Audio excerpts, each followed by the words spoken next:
Right. Yeah. But there's something different about the military aspects. And I don't know if it's because I hadn't watched Band of Brothers in a long time or I hadn't thought about a lot of the things that are there.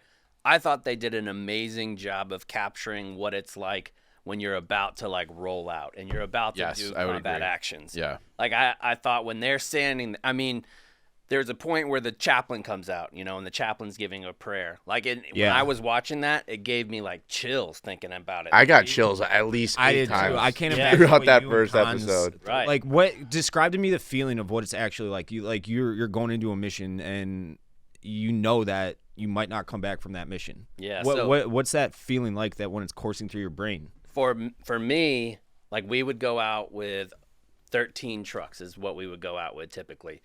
And outside Camp Fallujah, there'd be like a sign that said, pay attention or you're going to fucking die, like whenever you're going out.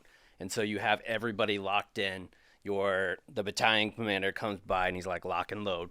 You rack back and you're fucking ready to go, like whenever you're there. And then the chaplain usually will come and stand on one of the Humvees and do like this big prayer, like as like protection whenever you're going out. And then, like, if you're in a good spot, like my unit was a little bit different, got a little bit more leeway.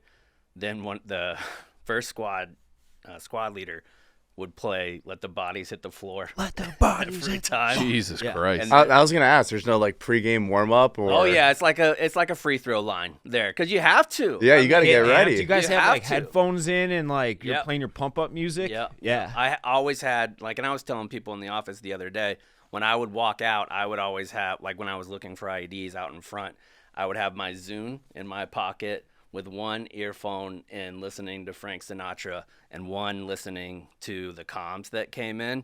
And the Frank Sinatra just to keep me like calm whenever I'm walking because you're by yourself. Like looking for bombs, you're by yourself. And you're just like, the first couple times I was like, oh my God, like they're like, there's a hot spot up there. You're like, oh shit, I got the world on the string. So that's how it was. I guess with that though, with 13 trucks, I rolled out with 4 trucks. That was my platoon. We had 4 trucks, right?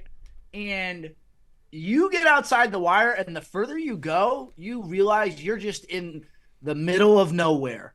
And I remember the third mission I ever went on was the first mission we got shot at, and it was scary because it was nighttime.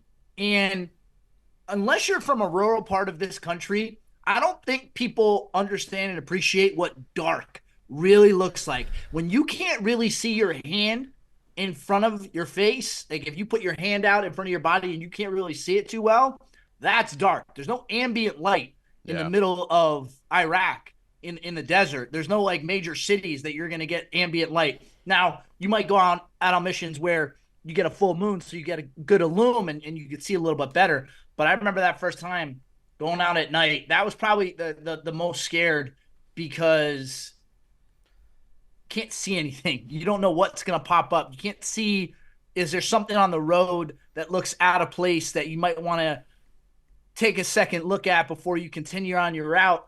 So... And I completely disagree. Like, I would much rather operate under the cover of darkness. And my experience being outside at night, that's the only thing I did. I never did anything during the daytime. Whenever I came back, like, my skin was so pale because I was never outside during the day.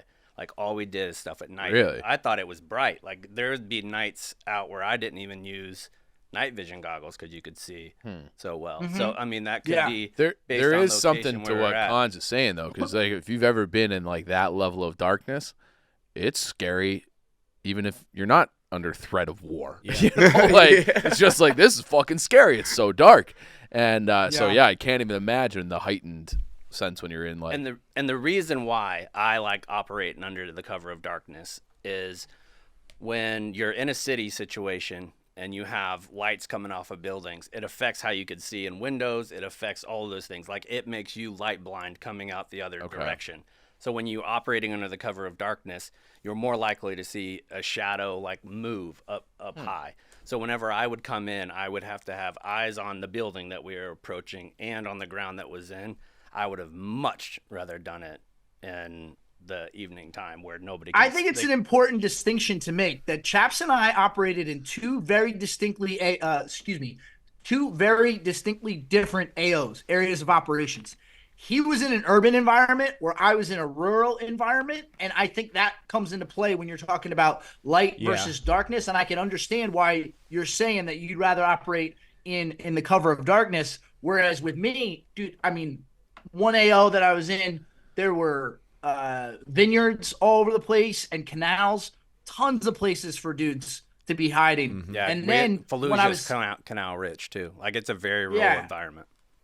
And then I'm out on the border of Iran, and I mean, it's just flat as far as the eye can see.